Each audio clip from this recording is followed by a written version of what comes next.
Hi, I'm Matt Tater, Lieutenant with Jacksonville Fire Rescue.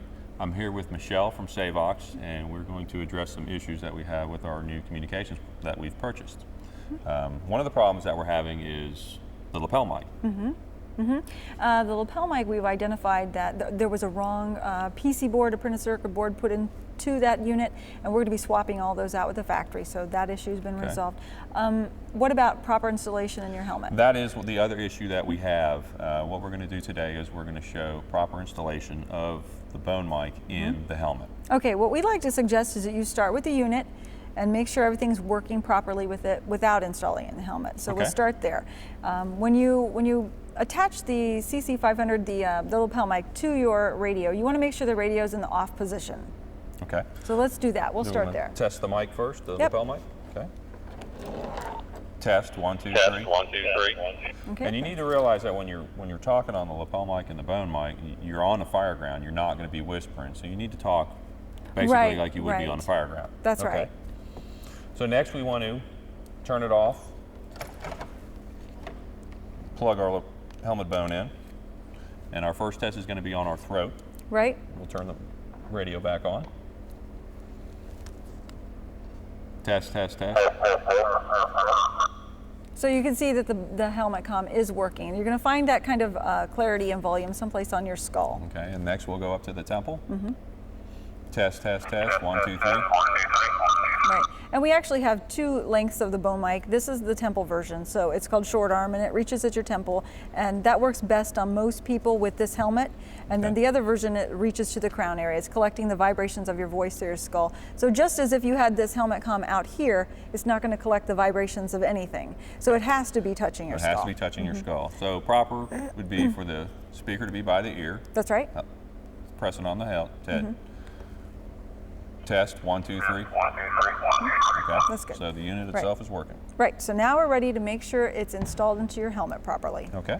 So Matt, you guys have been using, you yourself have been using SAVOX for a couple of years now, right? About 2.5, 3 years. The one thing that we found on the hazmat team is it doesn't work if it's improperly installed.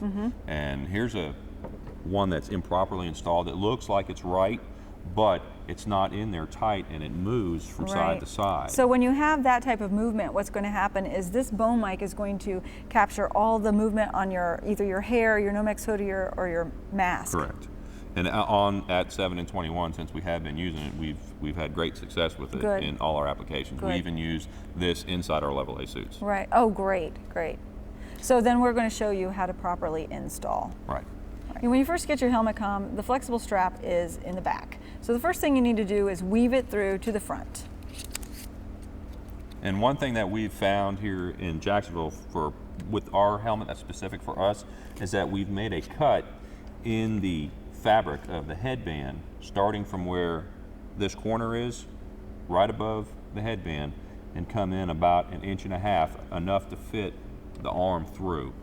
So what you've found then is the best place on your head for your helmet comm, and then you've put the cut there. Yes. Okay. And what we're going to do is we're going to weave it from the back. Kind of a measure twice, cut once kind of thing. Yes, exactly. So what we're going to do is after we've made our cut, we're going to weave the arm through the back, being careful not to crush the mic itself, and just weave it through. And this is why you want to leave it in the helmet all the time. You find the best place for you and leave it there. Making this cut, we'll leave it in the same spot every time. Okay. Okay, once it's through, there's going to be 3 slots that are available. You want to start on the third one down from the mic and push it all the way through and pull all your slack through, and then pinch it right here so you get all the slack. And then from there, we're just going to weave it through the second one, and then back through the third one, which is going to be the closest one to the mic. And once again, you're going to pull it tight, pinch it, and that way this one's not moving anywhere. That's good. That's the proper installation. Now you want to test it out? Yes. Okay. All right, Matt, now that it's properly installed, let's try it with your hood and your mask. Okay. One thing you want to also remember is that anytime you're using radios in close proximity, you can get feedback whether you're on the fire ground or just in testing.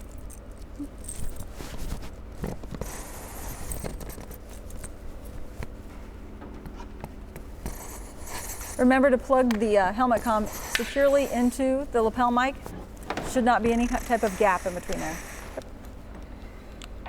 And don't forget to talk in your final ground voice. Test 1, 2, 3. Okay. All right, and then we're going to talk a little bit about maintenance.